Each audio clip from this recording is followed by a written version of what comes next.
love. But often, this task can be more complicated and expensive.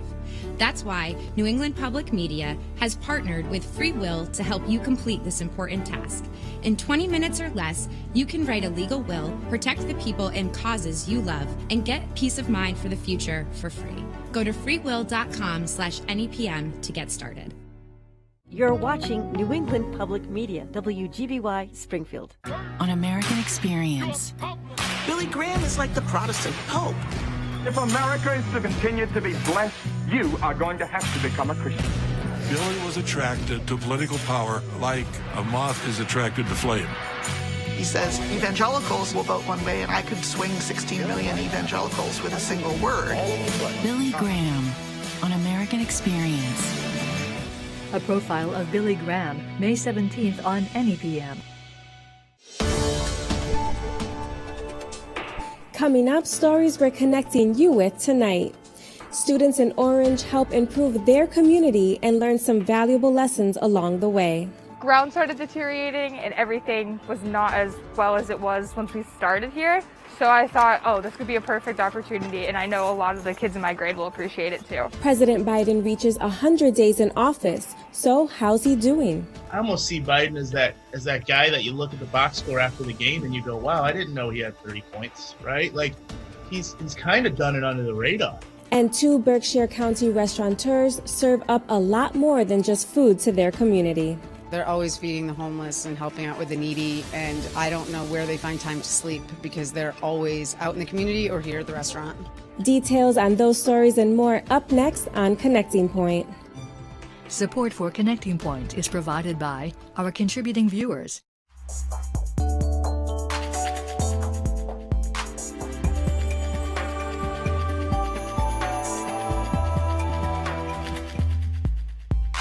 Good evening, and thanks for joining us for Connecting Point. I'm 𝗣𝗵𝗿𝗄𝗏. Students in the School for Applied Research, or SARS program at Mahar Regional School in Orange have a history of taking on projects that help improve the community they live in. Past projects include the creation of a student running club, development of a website to help youth who are aging out of foster care, and starting a competition to help reduce cafeteria waste. One of this year's projects is the revitalization of a local basketball court. But as producer Dave Frazier found out, this court is so much more than just a place to shoot hoops. We basically grew up here on this court, so it's really important to us to make sure that we can give it the love that it's given us, kind of thing. Google it and it comes up 95 East River Street. But ask any kid in the town of Orange and they'll tell you, this is double rims. I was not as aware of double rims, as they affectionately call it, until this year. And this project has sparked so much interest in our school community because, as it turns out, a large portion of our students come here, and this is like their rec area. Where are those big... When senior Abby Henney was thinking of a project for her School of Applied Research program, she wanted to keep it local and focus on a place that had been a big part of her life growing up.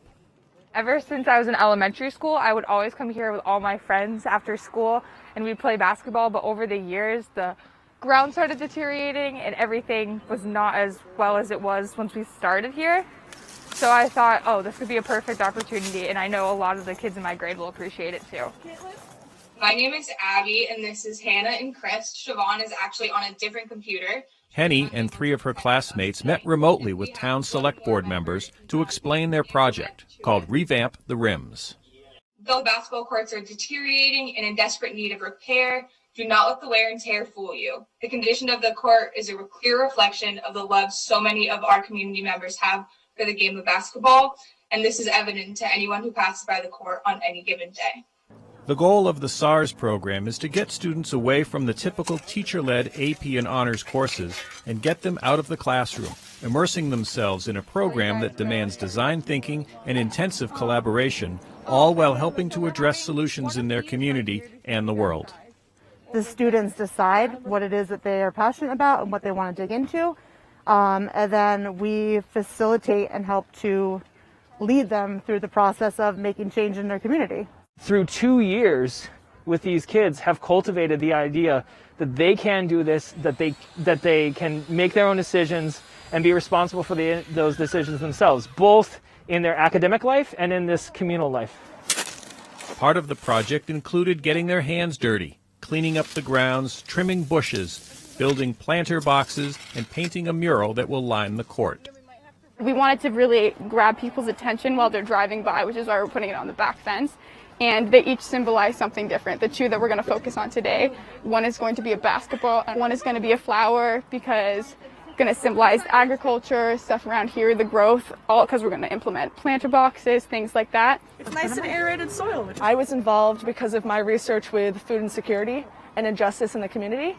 My piece of it is I'm building planter boxes over there, kind of bringing in food access in this area. We're really just clearing out some of this area just so it'll look a bit nicer, and so we can start to clean it up a bit. We want to replace the backboards and stuff just to get some better stuff in here. The town's community development director, 𝗥𝗲𝗴𝗶, is working with the students to help them apply for a Parkland Acquisitions and Renovations for Communities, or PARC, grant. It's really rare that you see, especially a group of students, approach you with a project on this scale. Once I heard the background story of what they were proposing, their reasoning behind it, their history with the site, it was a no-brainer at that point. I think it would be really pretty too to like. And for 𝗣𝗵𝗁, the experience of managing this project for her class has been a tremendous one. She plans to go on to school for criminal justice, but says this project has definitely made an impact on her and her classmates. Picking teams, interviewing my team members, all of that, I'm like, I actually kind of like the environment that I put myself in. So I'm actually going to minor in public relations too, to be out there and be surrounded by people in this type of environment. I think that definitely working with the SAR program, it kind of highlights the fact that kids are often underestimated.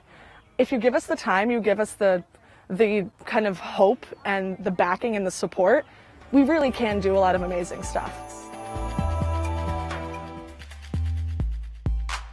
Every Friday night, Connecting Point explores the people, places, and ideas that matter most to Western New England, but it doesn't stop there. You can find us online anytime for exclusive features and content. In our digital extra this week, we mark the 83rd anniversary of the creation of the 𝗏𝗏 Reservoir and remember the 4 towns' sacrifice to provide clean drinking water for the Boston area.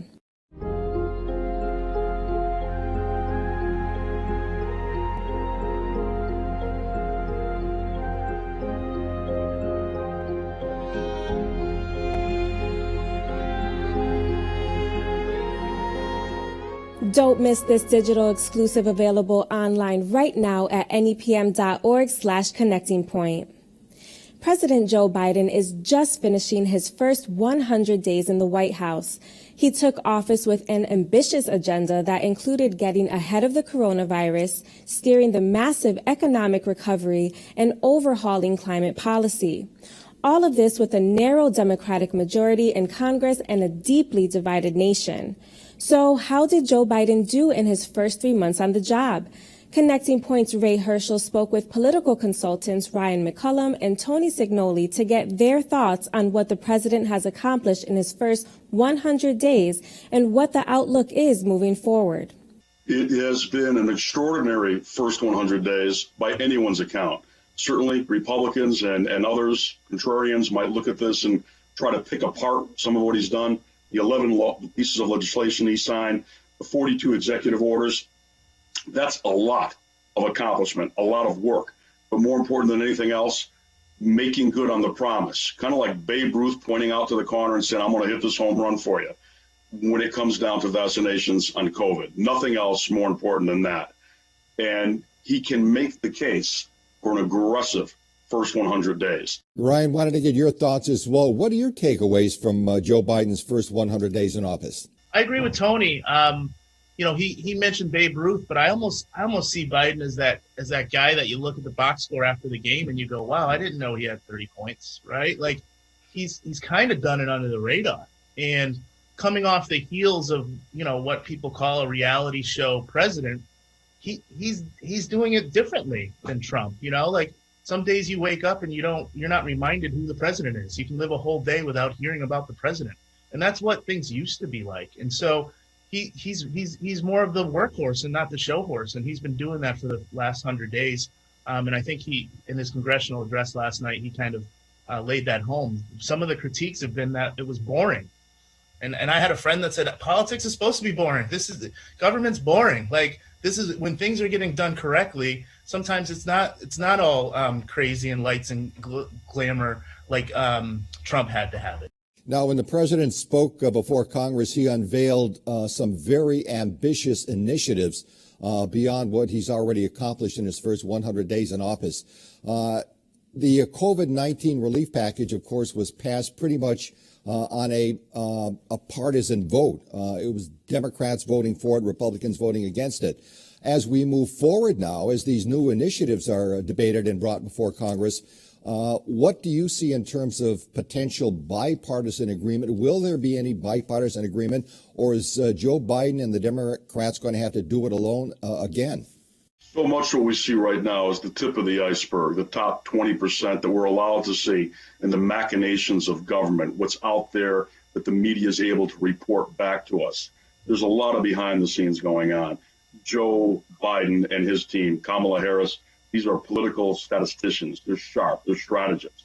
They know that the likelihood of any kind of a bipartisan real coming together on all of these proposals is not going to be there. There's got to be a perception for Republicans that they're going to get something out of this. And I don't think it's the members of the Republican House and Congress that are going to make the real movement here. I think it's finding those Republican leaders around America, those city managers, those mayors who may be Republicans, those county commissioners where county government is still powerful, like in the South. And can those individuals then move Republican members of the Congress?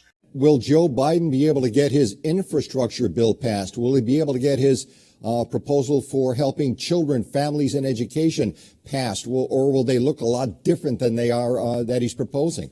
I think you'll get something passed. Getting 10 senators, which is kind of what you need on the GOP side, is going to be tough, right? Like we saw what happened with, a moderate Democrat, Joe Manchin, and he was trying to go back and forth, and they didn't get any Republican senators. But infrastructure is something that I think, these folks, constituents are going to want to have. How we pay for it is a different story. But getting 10 GOP senators to jump on board is going to be difficult. But, it can still get passed. Ryan, a lot of the pundits are already looking ahead to the midterm elections in 2022. Can we read anything from Joe Biden's first 100 days in office in terms of how those midterms go? Traditionally, of course, the sitting president's party does not fare that well in midterm elections. What are we looking at in 2022 as far as the Democratic Party is concerned? Yeah, it's hard to read from the first 100 days. Joe Biden hasn't done what you would call spot the Congress much. He hasn't had them take too many difficult votes at all yet. And depending on what comes up over the next year or so, we'll see. And I don't think he's going to have them taking too many difficult votes that would hurt them in certain districts, right? So Tony mentioned how he's scoring low on immigration because they've kind of not touched it. It's always been a third rail, and it's in a lot of reasons it's third rail because it's political, and you don't want folks taking votes that are going to hurt them in their districts. And so I think they need to be mindful of that, but at the same time get things done that they need to get done. And I think that if as things happen, like if you look at Obamacare, it was unpopular and people had to take a tough vote. But as things happened over the course of time, it wasn't a tough vote. It's been something that's great, and even folks on the other side agree with that. So infrastructure, the rescue plan, making sure that the economy gets back on its feet. If he focuses on those things, it's not going to hurt Democrats' chances in the midterm as much as if he does focus on those wedge issues or those social issues too much. Tony, we've seen what Joe Biden has done in his first 100 days in office. As he moves forward now and tries to sell his other initiatives to the American public, what are your expectations for the next 100 days and 3 months? I think you'll see the same aggressiveness from the president and his cabinet. I think you'll see a bit of what Ryan's mentioned. There's that quiet, get it done, let's go do the work that comes along with Joe Biden. That's just who he is. It's who he's been for the 4 decades that he's been in government. But there's another aspect of that with Joe Biden. It's not just the way that he goes about getting things done. It's it's knowledge on his part that too much show, too much noise, too much telegraphing what's next isn't going to help you. Because before you can get to the House chamber, the Senate chamber, to get the votes that you need, you don't want to have this already, legislated by your opposition. So don't be surprised if we don't see a lot of show in the next 100 days. Let's be surprised if we don't see a lot of the Joe go, so to speak. Watch Buttigieg, watch some of his others who will be out there on the ground trying to get infrastructure and other things passed in the quiet, backroom, bipartisan way that's going to be a necessity to get anything done. Flavors of Malaysia, a popular eatery in downtown Pittsfield, closed its doors this past December after 13 years in business. But the restaurant was more than just a place to grab a meal. Co-owners Chef Sabrina Tan and her husband Cignoli have made a huge impact in their community through their hospitality and philanthropic work. And while people in Berkshire County may miss Sabrina's food, it's the sense of community that she and Chin created at Flavors that residents say they will miss the most. Executive producer Tony Dunn brings us the story.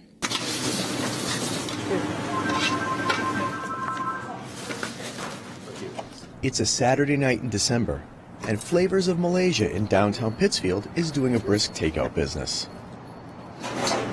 Co-owner Sabrina Tan cooks up a storm in the kitchen, while her husband, Cignoli, handles business at the front of the house. The phone is ringing off the hook, and orders are flying out the door. But for Chin and Sabrina, as well as their loyal customers, it's a bittersweet evening. Oh, thank you, Jen. Bittersweet because it's their last night in business after 13 years. We'll still see you guys. They have a wonderful restaurant with incredible food, but aside from that, the amazing things that they do for this community. They're always feeding the homeless and helping out with the needy, and I don't know where they find time to sleep because they're always out in the community or here at the restaurant. It's definitely going to have an impact on this community because they are so involved with the community, from the Elizabeth Freeman Center, Walk a Mile in Her Shoes that Chin does every year. Chin and Sabrina have raised thousands of dollars for Elizabeth Freeman Center. You can't say enough about them. They're just so fabulous. They just kind of embrace you and involve everyone around them in doing good work. And that work includes making soup for those in need for places like the South Congregational Church and St. Stephen's. Just about every night there's a meal site in this community, and to bring a pot this big once or twice a month to just one church and then to other churches, that's amazing. And one of the really cool things I can think about that they did is they hired a couple people, from within that came here for meals. They didn't need thanks. They never asked for anything in return. And it was really neat to see. Thank you so much, Chin. Chin and Sabrina's hospitality and philanthropy have made a huge impact in their community. And while both have called the Berkshires home for years, their story begins halfway across the globe. I'm from Malaysia, Penang, Malaysia, born and raised there. I went to a convent school, being too independent and too wild. So they put me in a convent school to come down. After school, she worked for a time as a stewardess before entering into an arranged marriage back home.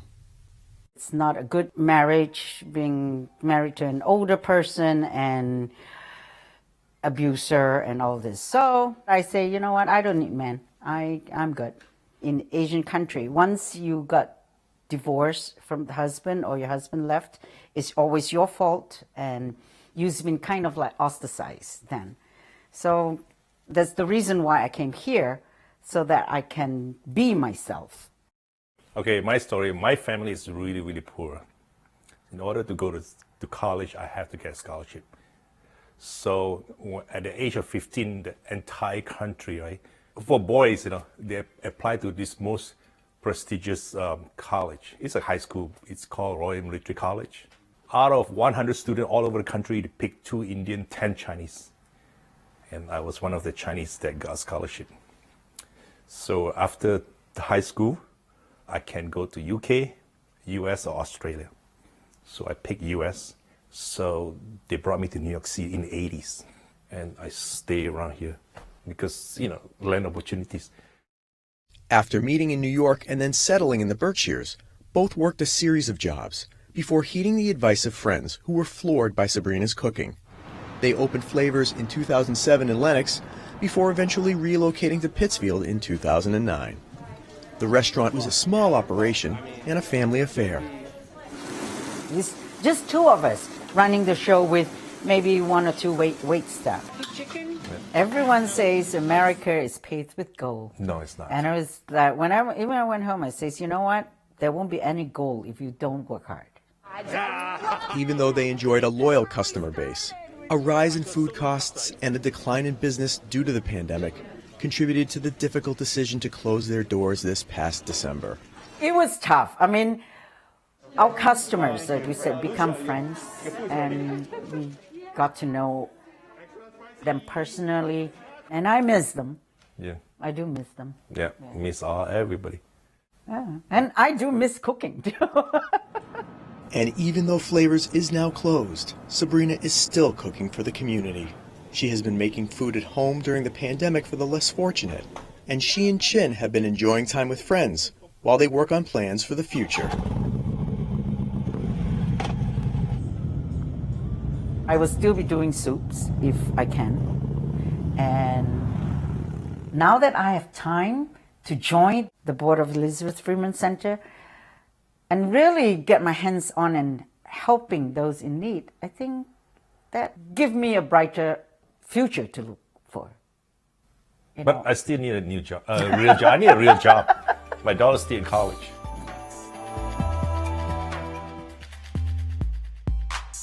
While the COVID-19 pandemic isn't the first global pandemic to occur, it is the first one most of us have been through. All of the uncertainty and change that has been brought upon by this health crisis has also caused much stress and anxiety. This year, the West Springfield Care Coalition included questions surrounding COVID-19 in its annual Prevention Needs Assessment to see how the pandemic has been affecting the student population. I spoke with Ananda Lennox, the Care Coalition coordinator, and others to hear more about the survey and the insight the coalition gains from it. What we look for in the data is a bunch of different things. It's over 100 questions. We're a substance use prevention agency, so of course we're looking at trends in substance use. The ones that we're most particularly interested in are alcohol, marijuana, and tobacco and vape products, but we also look at opioids and stimulants and all sorts of things. And then we also ask tons of questions about what we call risk and protective factors. So protective factors are things that help promote a kid's well-being, like what helps them stay in school, what helps them stay away from drugs, what helps them form like really tight friendships. And then we look at risk factors like, are they exposed to a lot of antisocial behaviors? Is there abuse in the home, that sort of thing? And we don't, just to clarify, we don't actually ask about abuse. We just ask about perceptions and how people are feeling about themselves so that we can see how our community is doing and then figure out how we can help serve them based on the data that we collected. Now, this past year provided you with an opportunity to specifically include questions in the survey around the pandemic and how it's affecting the student population at West Springfield. What did the survey tell you this year? We were not surprised necessarily, but we were definitely kind of shook to see what a large segment of our population had been impacted by COVID. And we're talking like nearly a quarter of students to up to almost 45% saying they're experiencing nightmares, unwanted thoughts about the pandemic, less interest in doing things they normally like to do, and even less interest in hanging out with the people that they like. And then close to 20% of like 10th graders were saying they were worried about getting medical supplies, food and groceries, access to medical appointments. And so we wanted this data so that we could have a better understanding of what the needs are of the students coming in, because we knew it would be difficult. We were hoping that school would, make everything feel a little bit more normal. But as you know, we're still wearing masks. There's still the fear. There aren't really readily accessible vaccines for the age group that we serve, so there's still a lot of unknowns. Now, Elena and Eleanor, as students during this pandemic, you have had to face so much change, especially surrounding how your school day looks like. How has the pandemic impacted you both academically and socially? It's definitely been a little harder because for about half the school year we were completely remote. It wasn't as easy to pay attention to class when we were online at home. It definitely took more effort on my part to actively stay engaged in what my teachers were telling to us. I've always been like a pretty good student, I think, but this past year my grades have been at an all-time low because it's just so hard to stay motivated inside your own home where you're so used to just being able to wind down and relax. And being in person and like how things were last year is very crucial to me because it's just very hard to stay motivated when I'm in my room. Are there ways that the pandemic has affected you in ways that adults may not be aware of? I think not being able to interact with people my age, I feel like not a lot of people focus or know that, being able to interact socially is very important to development as teenagers. So even if it's, people that you're not close with, just being able to say hi to people face to face does a lot more than people would think it does. And, you say that to someone, they might think like, oh, you're just being dramatic. But no, I really want to be able to see my classmates' faces, whether or not I am friends with them or not. It's definitely something that someone who might have already experienced high school might not understand the want to just be around people. Like she said, like even people that I don't really talk to, it's just like being around them and being around company is crucial. After seeing the results, Ananda, of their survey and realizing how affected students have been by this pandemic, what resources are available for them to seek help if they do in fact need it? For the most part, for the students in our district, we always advise them to first and foremost talk to their parents, talk to a trusted teacher. Adjustment counselors know that there's going to be many more students struggling than in previous years, so they're ready as well. That does it for Connecting Point for April 30th, 2021. Remember, you can always find the stories that you saw tonight, as well as exclusive features, digital-only content, and more online anytime at nepm.org/connectingpoint. And please join us again next Friday night at 6 right here on New England Public Media for more stories of the people, places, and ideas that matter most to Western New England. I'm 𝗍𝗵𝗿𝗀𝗃. Be safe and have a good night. Support for Connecting Point is provided by our contributing viewers.